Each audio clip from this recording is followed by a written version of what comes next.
одлуки, веројатно за да биде полесно, порегуларно, па и самите да се заштитите во Фудбалската федерација, ги вклучувате директно и клубовите, што е одличен потек.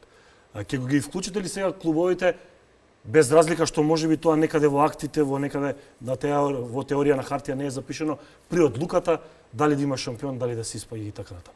Сепак оставаме на комисијата за надпревари. Доколку сака таа истото тоа да го направи, ќе ги вклучи клубовите. Ние досега имавме на 2 пати разговор со истите. Мислам дека клубовите се доволно зрели и професионални. Сепак тие се веќе долго време дел од првата фудбалска лига и доста добро ги знаат пропозициите.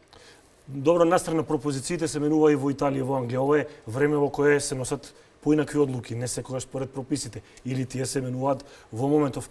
Еве некако генерален секретар, како фудбалски човек, би оставиле клубовите да решат дали ќе има шампион?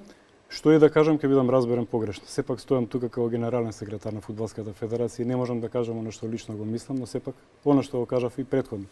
Како и да е, сепак не смееме да заборавиме дека ова е вонредна ситуација. Вонредна ситуација, како што и самите рековте, и при најголемите планови, најдоходовните фирми кои ги прават, во тие политичко-економски и социјални анализи, не може да предвидат ваква криза која ќе значи што би правеле не само за овие 2 изминати месеци, него и за понатаму. Од друга страна, не е само за сезонава што измина. Следната сезона е веќе направена. Тоа е